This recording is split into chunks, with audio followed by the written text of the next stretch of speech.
Sing hallelujah to the Lord. Sing hallelujah to the Lord. Sing hallelujah. Sing hallelujah. Sing hallelujah to the Lord. Jesus is risen from the dead. Jesus is risen from the dead. Jesus is risen. Jesus is risen. Jesus is risen from the dead. Ang mabuting balita ng ating Panginoon ay yung kay San Marcos. Papuri sa iyo, Panginoon. Pumunta si Jesus sa Jerusalem at pumasok sa templo. Pagkatapos tingnan ang lahat ng bagay doon, lumabas siya at pagbalik sa Bitanya. Kasama ang 12, palibhasa ay gabi na noon. Kinabukasan nang sila'y pabalik na mula sa Bitanya, nagutom si Jesus sa panahon nito sa ikalaguan isang puno ng higos ng madahon. Nilapitan niya ito upang tingnan kung may bunga. Ngunit wala siyang nakita, hindi mga dahon, sapagkat hindi pa panahon ang higos noon. Kaya't sinabi niya sa puno ng higos, wala nang makakakain pa ang iyong bunga. Ito'y narinig ng kanyang mga alagad. Pagdating nila sa Jerusalem, pumasok sa templo si Jesus.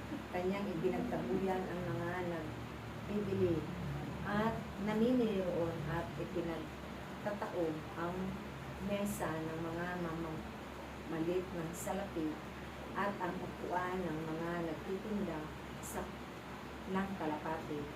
Pinagbawalan niyang magdaan sa loob ng templo ang sinumang dala-dalahan at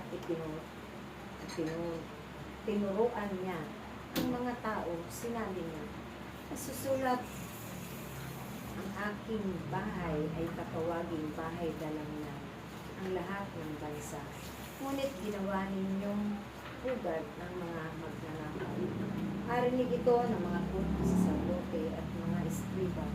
Buhat nooy humanap sila ng paraan upang mapatay si Jesus sapagkat matatakot sila sa kanya dahil sa humahanga ang lahat ng tao sa kanya tubo. Pagdating ng gabi, lumabas na naman ng lungsod si Jesus at kanyang mga alagad. Kinaumagahan, pagdaan nila, nakita nila yung patay na ang puno ng higos. Naalala ni Pedro ang nangyari at kanyang sinabi kay Jesus, Guro, tingnan ninyo, namatay ng puno ng higos na sinimpa ninyo. Sumagot si Jesus, manalig kayo sa Diyos. Tandaan ninyo ito.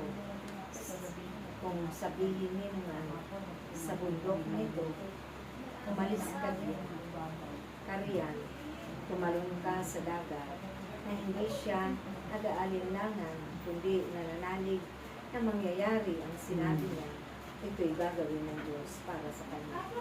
Kaya't sinabi ko sa inyo, ano man ang hingin ninyo sa panalangin, manalig kayo, tanggap na ninyo yun. At magatanggap nga.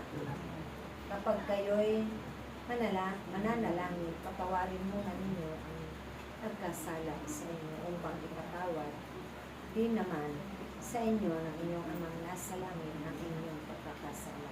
Ngunit kung hindi kayo magpatawad, hindi rin naman kayo patatawaran ng inyong amang nasa langit. Mga kapatid, ito ang mabuting balita. Pinupuri ka namin, Panginoong Jesucristo. Sing hallelujah to the Lord. Sing hallelujah to the Lord. Sing